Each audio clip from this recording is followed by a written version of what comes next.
तेलंगाना का state minority finance corporation minority welfare department की जानिब से ड्राइवर कम ओनर स्कीम के तहत माइनॉरिटी ड्राइवर्स में कारों की तकसीम की गई। नामपल्ली हज हाउस के अहाते में मुनक्किदा ये प्रोग्राम 2 घंटे की ताख़ीर से शुरू हुआ क्योंकि मेहमान खुसूसी के यहाँ पहुँचने में देर हो गई। इस प्रोग्राम में मेहमान खुसूसी की हैसियत से minority minister Koppula Eshwar, home minister Mohammed Mahmood Ali ने शिरकत की, जबकि minority affairs adviser AK Khan, Nampally रुकन assembly Jafar Hussain Meraj, Waqf board chairman Mohammed Saleem, MLC Riyazul Hasan Effendi के अलावा दीगर भी मौजूद थे। इस मौके पर मज़कूरा क़ायदीन ने 106 कारों की चाबियाँ और दस्तावेज़ात मुस्तहक़ माइनॉरिटी ड्राइवर्स के हवाले किए और मुबारकबाद दी।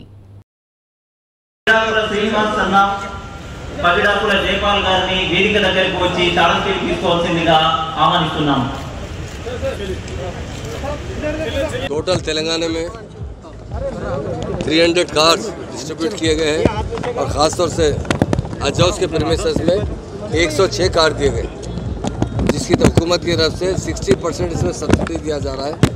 यकीनन ये स्कीम बहुत अच्छी स्कीम है, ड्राइवर कम ओनर की स्कीम है। इसके लिए मैं हमारे मिनिस्टर साहब कुपुला ईश्वर साहब को और हमारी कारपोरेटर साहबा जो यहाँ से हमारे जाफर हुसैन साहब जो यहाँ के मुकामी MLA हैं, उनको भी मुबारकबाद देता हूँ और हमारे ऑनरेबल CM साहब का शुक्रिया अदा करता हूँ। वो हमेशा गरीबों को डेवलप करने के लिए कुछ ना कुछ स्कीम लाते हुए उन्हें डेवलप करते हैं। ये बहुत अच्छी स्कीम है, जिससे गरीब आदमी जो ड्राइवर था वो ओनर बन सकता है। अगर अच्छी ध्यानदारी से मेहनत से काम किया और टाइम पर इंस्टॉलमेंट भरा तो डेफिनेट 1 से 2 कार कर सकता है, 4 कर सकता है, आगे बढ़ सकता है। इसके लिए मैं तमाम ड्राइवर्स को जिनकी घरों से मुबारकबाद देता हूँ और उनसे ये कहता हूँ कि आप पहले ड्राइवर थे, आप आज ओनर बन गए, मगर एहतियात से ज़िंदगी गुजारिए। बैंक का इंस्टॉलमेंट इन टाइम भर दीजिए। अभी 2 इंस्टॉलमेंट की बात की गई, यकीनन अहमद अली साहब से आज से 15 दिन पहले भी बात किया था। बैंक वालों को इंस्ट्रक्शन दिया गया है कि क्योंकि इसलिए गाँव को पेपर में भी आया था कि वो इंस्टॉलमेंट अब देने के बाद आज काट दी गई है। इंशाल्लाह अगले महीने से उन लोगों को इंस्टॉलमेंट रहेगा और टाइम पे इंस्टॉलमेंट बनते हुए गाड़ी को अपने ज़ाती कीजिए। टोटल 106 गाड़ियाँ आज यहाँ इशू की है और टोटल सारे तेलंगाना में 300 गाड़ियाँ दी गए। उसके लिए टोटल सब्सिडी जो है 15 करोड़ का। खासकर 106 मेरे नौजवान भाई जो आज आपके दर्जे में इजाफा हो रहा है, आप तक ड्राइवर थे, अब से आप ओनर बनने वाले हैं, बड़े ओहदे पर जाने वाले हैं।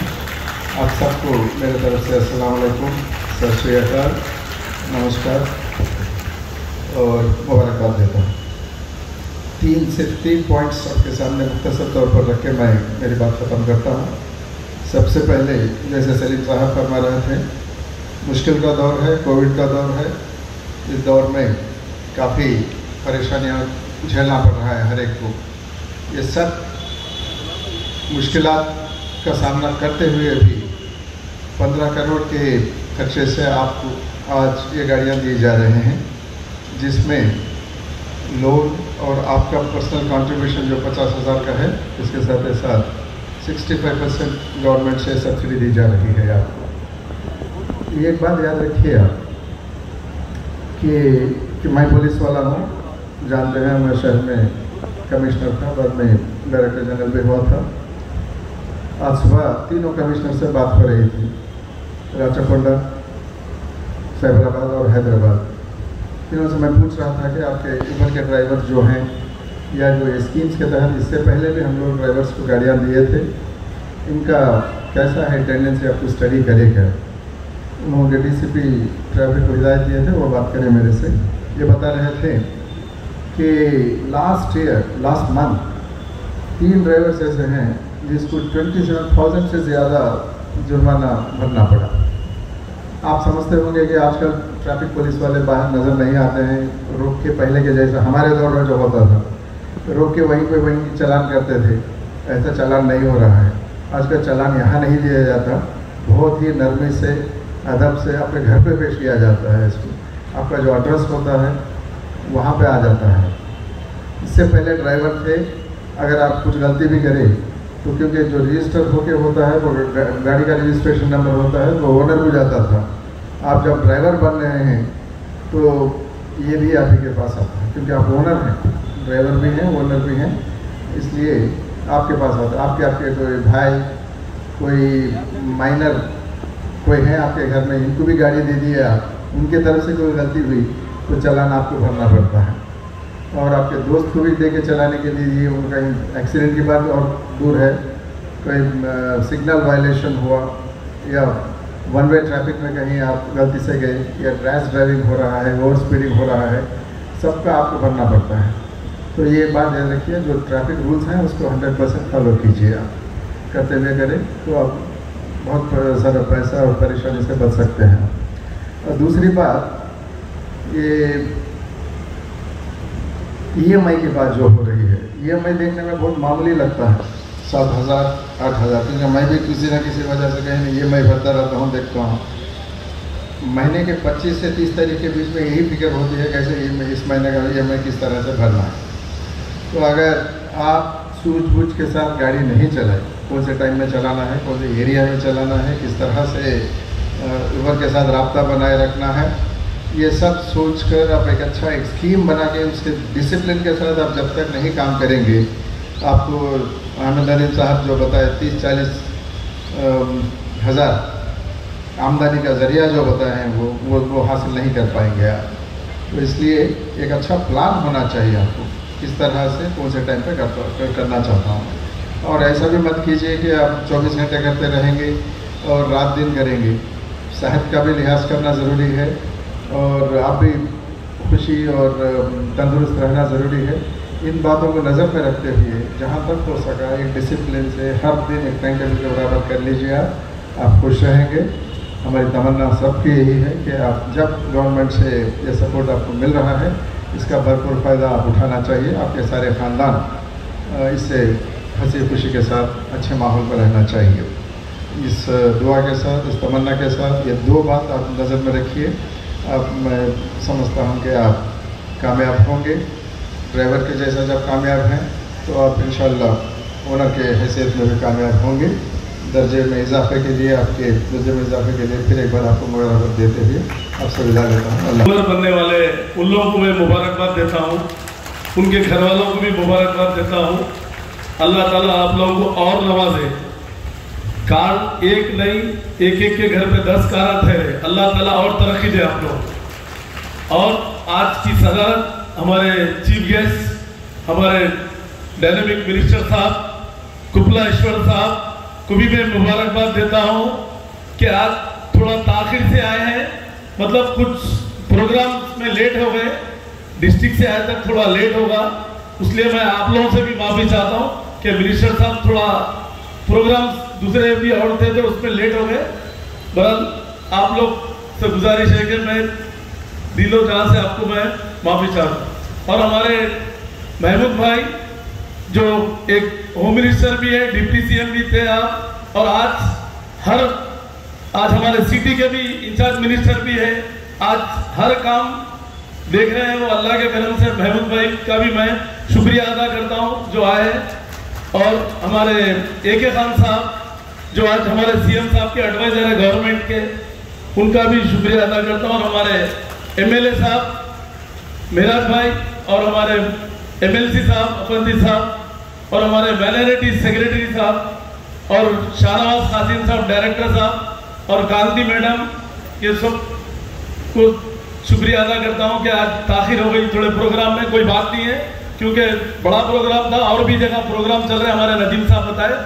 क्योंकि मेराज भाई जो बोले मैं इसकी बात को मानते हुए, क्योंकि हमारे KCR साहब एक ऐसे CM है, आज इंडिया में नंबर 1 CM है। आप लोग बोलेंगे CM साहब की तारीफ कर रहे, नहीं, आज जितने काम करे हैं कोई इंडिया में कोई CM इतने काम नहीं करे माइनॉरिटी के लिए आज तक। खाली बोल वचन करे, मगर इन लोग प्रैक्टिकल में अमली जामा पहना है हमारे CM साहब। क्योंकि मैं इनकी कितनी भी तारीफ करे कम है, लोग व्हाट्सएप पे कुछ भी डालते कि नहीं खाली CM की तारीफ करते महमूद भाई और सलीम भाई, वैसा नहीं है। काम करे बोल के बोलना है। क्योंकि मैं पहले भी 13 CMओं के साथ रहा मैं, मगर ये CM साहब जो है खुले दिल के है, सेक्युलर CM है। इंडिया में कोई सेक्युलर CM बोलते मगर है नहीं, मगर हमारे KCR साहब जो है ना, जो बोलते बराबर करते। आज इमाम मौजूदों को कौन दिया इंडिया में? कोई नहीं दिया। यहाँ पर निकाले हमारे KCR साहब, पहले 2000 से शुरू करे, उसके बाद 5000 करे। इमाम को 5,000, मोहतम को 5,000। तो यहाँ का देख के आंध्रा वाले करे, मगर यहाँ 10,000 मस्जिदों को दे रहे, वहाँ 1,000-2,000 मस्जिदों को क्या दे रहे नहीं मालूम। मगर अल्लाह का करम है 5,000 जो पेंडिंग है इंशाल्लाह ताला सीएम साहब की नोटिस में जाने के बाद वो भी होगा इंशाल्लाह आने वाले टाइम, क्योंकि लॉकडाउन चल रहा, गवर्नमेंट की रेवेन्यू भी कम है इस वक्त, क्योंकि जो स्कीम्स हमारे पेंडिंग है वो इंशाल्लाह ताला पूरे होंगे। ये लॉकडाउन की वजह से रेवेन्यू भी गवर्नमेंट को कम आ रहा, मगर फिर भी कैसा भी एडजस्ट करके हमारे केटीआर साहब, केसीआर साहब जो है ना गवर्नमेंट को लेके चल रहे, क्योंकि दूसरे मुल्कों में तो जो ना सैलरी का भी प्रॉब्लम है दूसरे स्टेटों में, मगर हमारे पास सैलरी भी बराबर मिल रही, एम्प्लॉइज को हर चीज हो रहा। और जितने स्कीम सीएम साहब लेके आए, कोई गवर्नमेंट में नहीं लेके आए इतने स्कीम, कोई या तेलंगाना ना आंध्रा नहीं, इंडिया में कोई भी नहीं लाए। मैं सीएम साहब का दिल की गहराइयों से मुबारकबाद देता हूं, क्योंकि हमारे केसीआर साहब नंबर 1 सीएम है। ये बराबर डंके की चोट पे पब्लिक खुद बोलती, क्योंकि आप बोलेंगे मस्जिदों का ऐसा ये होना बोल के नहीं है, ये सीएम साहब जो है ना बराबर जो बोले, अल्लाह के करम से सेक्रेटरीट के मस्जिदा भी बनेंगे, क्योंकि कमिटमेंट दे दिए और अप्रूवल भी होगा। वक्फ बोर्ड भी जो है ना साइन करके गवर्नमेंट को चलेगा, गवर्नमेंट भी फाइनल कर दी, खाली फाउंडेशन रखना है। तो इंशाल्लाह ताला जल्द से जल्द वो भी रखेंगे, यही साल में रखेंगे, महीना 2 महीने 3 महीने जो भी है, 15 दिन जब भी रहेगा इंशाल्लाह। ये मैं भी वादा कर रहा हूँ कि ये फाउंडेशन रहेगा, मस्जिदा बनेंगे, और किसी की गवर्नमेंट में इंडिया में नहीं बने। 7 मस्जिदा जो है ना मैं चेयरमैन बनने के बाद, तेलंगाना बनने के बाद, केसीआर साहब की गवर्नमेंट में पुलिस की सपोर्ट से, कलेक्टर की सपोर्ट से, जो 400 साल से 100 साल से मस्जिदें बनते, 7 मस्जिदों को हम खुलाए, पूरे ऑफिसरों की सपोर्ट लेके, गवर्नमेंट की सपोर्ट लेके। लोग बोलते कि नहीं ऐसा है वैसा, कुछ नहीं, 7 होगा। एक आदि बटला में भी मस्जिद है, वो भी इंशाल्लाह ताला 1 महीने के अंदर ताला खोलेंगे उसका इंशाल्लाह, उसको भी रिनोवेशन का काम चल रहा होगी, क्योंकि ऐसा नहीं है कि काम नहीं हो रहा, नहीं बहुत कुछ काम हो रहा, क्योंकि अभी टाइम नहीं है लंबा में लेने के लिए। हमारे महमूद भाई, हमारे मिनिस्टर साहब बात करना है, AK खान साहब भी बात करना है। तशरीफ फरमा ऑनरेबल होम मिनिस्टर जनाब मोहम्मद महमूद अली साहब, तशरीफ फरमा ऑनरेबल माइनॉरिटी वेलफेयर मिनिस्टर कपूला ईश्वर साहब, मेरे साथी MLC जनाब रियाजुल हसन अफंदी साहब, चेयरमैन बोर्ड जनाब सलीम साहब, एडवाइज़र टू गवर्नमेंट माइनॉरिटीज़ जनाब AK खान साहब, सेक्रेटरी जनाब अहमद नदीम साहब, डायरेक्टर जनाब शाहनवाज हासिम साहब, गनफंड्री के कॉरपोरेटर मैडम और MD minority finance corporation Wesley madam, और जितने भी लोग यहाँ पर तशरीफ़ लाए हैं, सबसे पहले मैं आप तमाम से माफ़ी चाहना चाहता हूँ, क्योंकि करीब 1.25 घंटे जो प्रोग्राम लेट हुआ है, जिसके बारे में हमारे अहमद नदीम साहब ने काफ़ी तफसील डाली। मैं ज़्यादा वक्त लिए बगैर ये कहना चाहता हूँ, ये जो स्कीम है ओन योर कार स्कीम, यानी ड्राइवर मालिक बन सकता है, जिसकी स्कीम का आगाज़ तेलंगाना गवर्नमेंट ने किया है, बहुत अच्छी बात है और बड़ी खुशी की भी बात है। क्योंकि सबसे पहले जब ये स्कीम का आगाज़ हुआ, पहले फेज़ के अंदर हमने करीब 400 चिल्लर गाड़ियाँ दी है, 406 के करीब वो गाड़ियाँ ऑलरेडी दे चुके हैं। 2020 और 21 के अंदर हमारे को जो एप्लीकेशन आए थे वो 14,351 एप्लीकेशन आए हैं, जिसमें 7,000 एप्लीकेशन को बिल्कुल जो दुरुस्त होते हैं, जो ठीक होते हैं, ऐसे 7,000 एप्लीकेशन है। उसके अलावा जो 7,000 प्लस एप्लीकेशन रिजेक्ट हुए हैं, उन्होंने वो क्राइटेरिया में नहीं आने की तरफ से रिजेक्ट हुए हैं। मैं मिनिस्टर साहब से ये ख्वाहिश करना चाहता हूँ, मिनिस्टर साहब, एक ज़माने से तेलंगाना जब बनने से आपने हर चीज़ माइनॉरिटीज़ के लिए अच्छे स्कीम्स निकाले, मगर मैं ये कहना चाहता हूँ 7,000 एप्लीकेशन में 300 लोगों को आप अगर सैंक्शन देंगे तो आप अंदाज़ा लगाओ 6,700 लोग क्या महसूस करेंगे। मैं चाहता हूं आपके ज़रिए और होम मिनिस्टर साहब के ज़रिए से CM साहब को कहिए कि तमाम चीज़ों के अंदर फरागदिली से जब बांटा जा रहा है तो क्या माइनॉरिटीज के अंदर भी वो चीज़ नहीं कर सकते क्या? ये मेरी आपसे ख्वाहिश है। और आज जो 106 गाड़ियां डिस्ट्रीब्यूशन हो रहे हैं 300 में, रिमेनिंग गाड़ियां तो इंशाल्लाह बहुत जल्दी हो जाएंगे।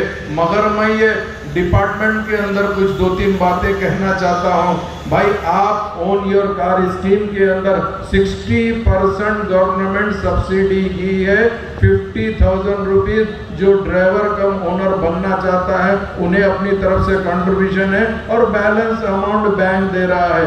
आप सोचिए, आप गाड़ी आज दे रहे हैं, वो गाड़ी का इंस्टॉलमेंट 2 महीने पहले से चालू हो गया है। जब गरीब कमाएगा नहीं तो कहां से देगा? ये भी चीज को ध्यान देना बहुत जरूरी है, क्योंकि कोविड कोरोना पीरियड था, हर आदमी खाने के लिए परेशान था, उसके अंदर EMI भी। तो मैं आपके जरिए से सेक्रेटरी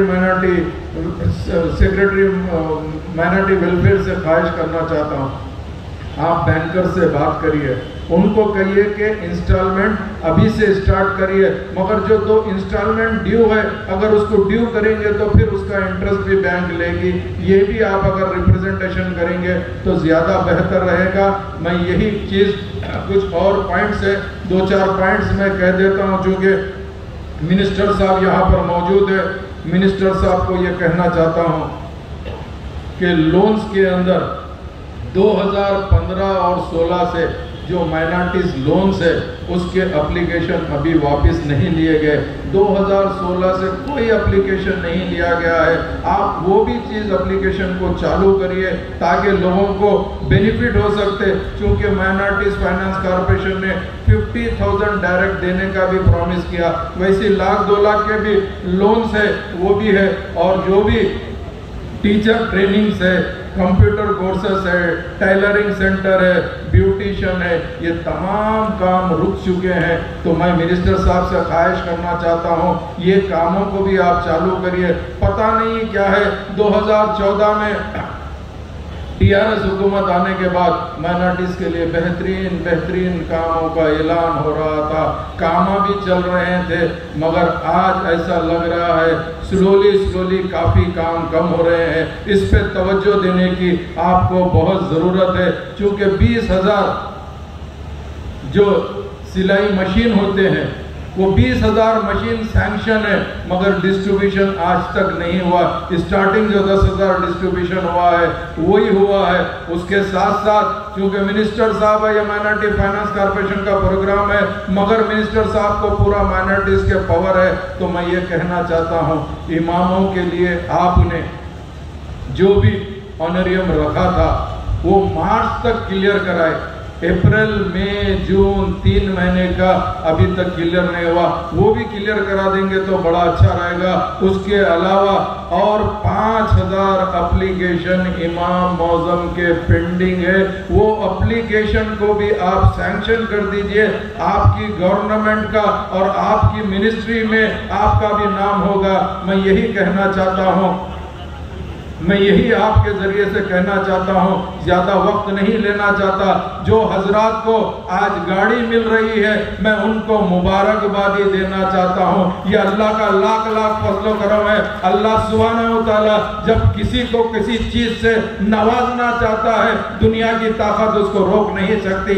आज आप गाड़ी के मालिक हो गए हैं, कल तक किसी को साफ बोलते थे, आज आप खुद साफ बन गए हैं। तो आप आज यही सोचिए, गाड़ी मिल गई बोल के मेरे भाई ये जो कमाई होगी इसको गलत शौकों में मत उड़ाया करिए। ये जो कमाई है ये आपके बीवी बच्चों के लिए है। अगर हुकूमत 4,60,000 आपको दे रही है तो आप ये समझिए ये पैसा मेरा नहीं है, वो पैसा जमा करिए, आपकी बच्चियों के शादी में काम आएगा। ये सोचिए। और आज जिसको गाड़ी मिल रही है, आज पहला दिन है, अपनी फैमिली को बिठाइए। अपनी बूढ़ी माँ है या बाप है तो उनको बिठाइए, उनको चक्कर मार के बोलिए ये मेरी वालदा की दुआएं थी, आज अल्लाह ताला ने मुझे ये मुकाम से नवाज दिया, मैं भी एक गाड़ी का मालिक बन गया हूँ। बहुत बहुत అదేవిధంగా గౌరవ శాసనసభ్యులు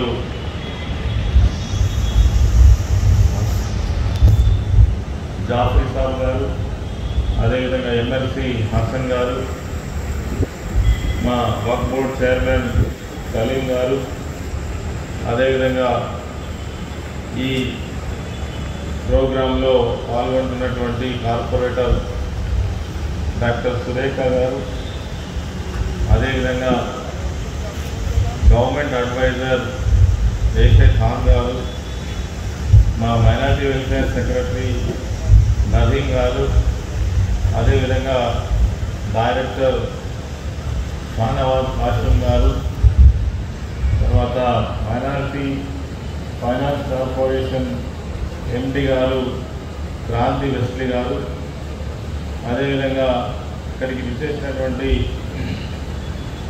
ఎస్బీఐ బ్యాంక్ ఆఫీసర్స్ మరియు ఊబర్కు సంబంధించినటువంటి అధికారులందరూ, ఈ కార్యక్రమంలో పాల్గొంటున్నటువంటి, ఈరోజు ఈ ప్రోగ్రాం ద్వారా ప్రయోజనం పొందుతున్నటువంటి చాలామంది డ్రైవర్ సోదరులందరికీ కూడా ప్రత్యేకమైనటువంటి శుభాకాంక్షలు తెలియజేస్తూ,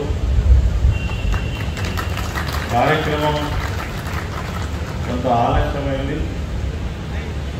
ఆలస్యమైన అవడానికి కారణం నేను రావడమే, కొంత ఆలస్యంగా రావడం వల్ల కార్యక్రమాన్ని మనం లేటుగా ప్రారంభించుకుంటున్నాం. వాస్తవంగా 11:30 ప్రాంతంలో జరగాల్సినటువంటి ప్రోగ్రాం 1.5 అవర్ లేట్గా మనం మొదలుపెడుతున్నాం. చాలా ఈ కారణానికి, ఈ ఆలస్యానికి అందరినీ కూడా మరి క్షమ కోరుతూ, ప్రోగ్రాంలో మాట్లాడినటువంటి పెద్దలందరూ కూడా చాలా విషయాలు తెలంగాణ రాష్ట్ర ప్రభుత్వం ఏర్పడిన తర్వాత గౌరవ ముఖ్యమంత్రి గారు తీసుకున్నటువంటి వారి యొక్క సంక్షేమానికి సంబంధించినటువంటి అనేక కార్యక్రమాలను అమలు చేస్తున్న సంగతి మనందరూ కూడా తెలుసు. ఒక మాటలో చెప్పాలంటే, మన దేశంలో ఉన్నటువంటి ఏ రాష్ట్రంలో కూడా ముస్లింల కోసం కావచ్చు, క్రైస్తవుల కోసం కావచ్చు, ఇతర మైనారిటీ వర్గాల కోసం కావచ్చు, ఇంత గొప్పగా సంక్షేమ కార్యక్రమాలను కావచ్చు, వాళ్ళ వెల్ఫేర్ కావచ్చు, అదేవిధంగా వాళ్ళ యొక్క ఆర్థిక అభివృద్ధి కోసం పనిచేస్తున్నటువంటి ప్రభుత్వం ఈ దేశంలో నెంబర్ 1 ప్రభుత్వం తెలంగాణ రాష్ట్రం అని మాత్రం ఈ సందర్భంగా నేను చెప్పదలుచుకున్నాను. ఎందుకంటే గత 7 సంవత్సరాల క్రితం మనం చూసినాం, మైనారిటీ వర్గాలంటేనే నిర్లక్ష్యానికి గురైనటువంటి వాళ్ళు, కేవలం ఎన్నికల సందర్భంలో వాళ్ళ యొక్క ఓటు కోసం మాత్రమే వాడినటువంటి వాళ్ళు. కానీ తెలంగాణ రాష్ట్రం వచ్చిన తర్వాత ఒక భరోసా ఇచ్చినటువంటి ప్రభుత్వం తెలంగాణ రాష్ట్ర ప్రభుత్వం. దీనికి కారణం ముఖ్యమంత్రి కేసీఆర్ గారి యొక్క ఆలోచన విధానం.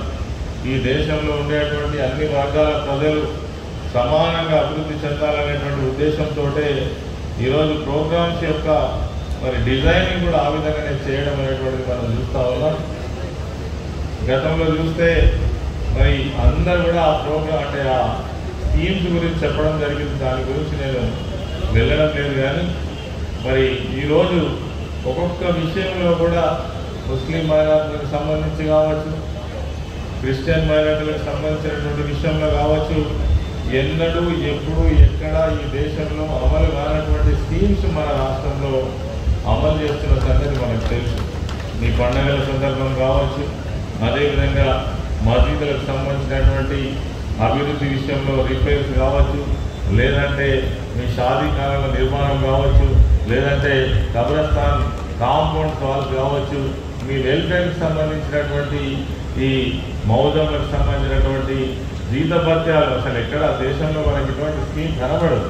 మరి ఇంత లోతుగా అధ్యయనం చేసి ముస్లిం మైనారిటీలను, ఇతర మైనారిటీ సోదరులను మరి వాళ్ళని ఆర్థికంగా ఆదుకోవాలనేది ప్రధానమైనటువంటి ఉద్దేశం.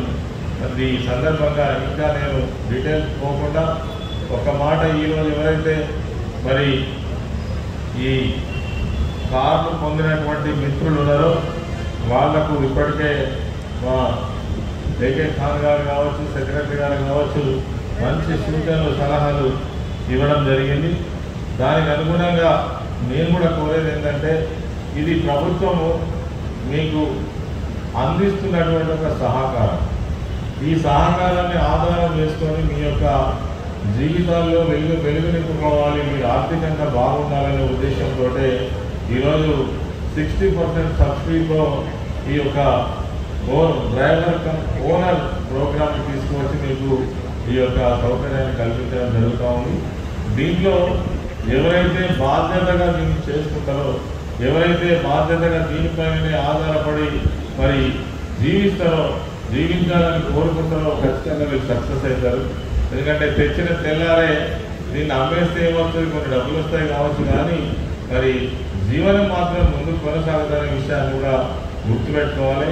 ప్రభుత్వం అందించే సపోర్ట్ని ఆధారం చేసుకొని దీన్ని గొప్పగా మనం జీవించే ప్రయత్నం చేయాలని కోరుతా ఉన్నాం.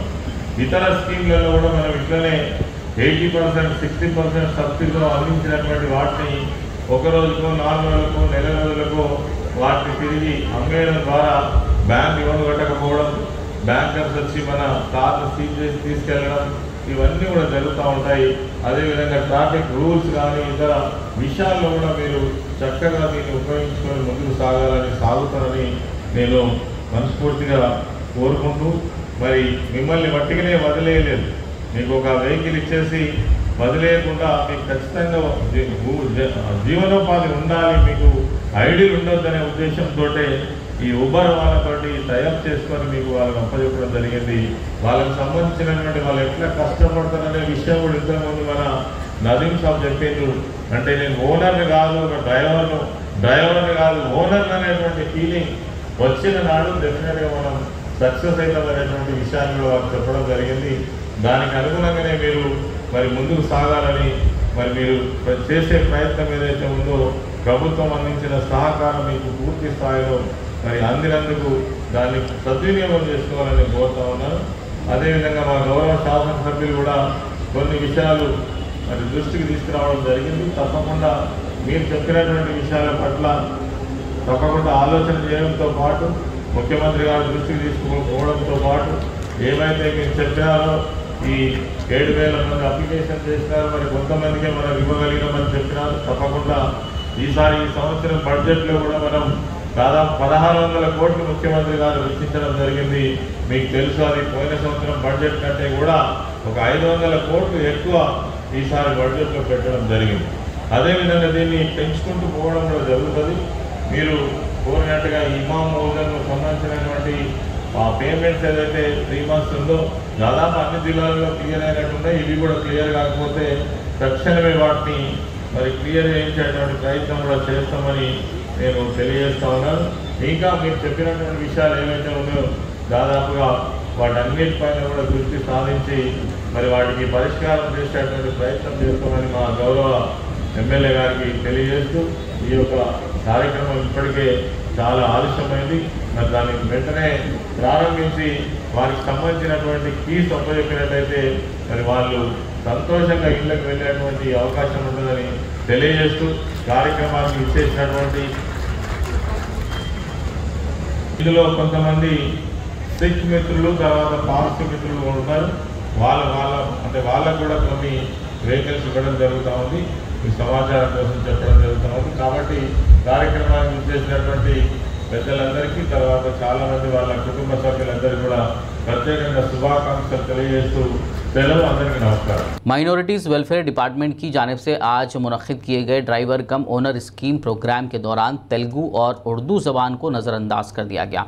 इस मौके पर लगाए गए बैनर्स पर सिर्फ अंग्रेज़ी ज़बान तहरीर की गई थी, जबकि हमारी पहली सरकारी ज़बान तेलुगु है और उर्दू को दूसरी सरकारी ज़बान का दर्जा हासिल है। रियासत के दारुल हुकूमत हैदराबाद में मुनक्किद होने वाले इस सरकारी प्रोग्राम में मादरी ज़बानों के साथ ये सौतेला सलूक हुकूमत तेलंगाना के कहने और कहने में फ़र्क को ज़ाहिर करता है। सिर्फ ख्वाबों से नहीं, घर बनते हैं इरादों से। MS techno and company builders and developers लेकर आए हैं एक नया project, Saberis Umar enclave super deluxe construction. शाहों के शहर हैदराबाद में चार मीनार के दामन में सिर्फ 1 किलोमीटर के फासले पर आजमपुरा फरहत नगर इलाके में एबिट्स कोठी मलकपेट से सिर्फ 15 मिनट के फासले पर ग्राउंड प्लस 5 फ्लोर्स की बिल्डिंग, जहां 2 BHK और 3 BHK के फ्लैट्स दस्तयाब हैं। ज़की एंड एसोसिएट्स की जानिब से बेहतरीन स्ट्रक्चरल डिज़ाइनिंग का मायानात structure, 24 hours water supply, parking facility, मस्जिद और प्लेग्राउंड के करीब, GHMC अप्रूव्ड लोन और इंस्टॉलमेंट्स की सहूलत के साथ बुकिंग स्टार्ट। मज़ीद तफसीलात के लिए रब्त करें 9959023786, 9959023786, 9581528002, 9493854625।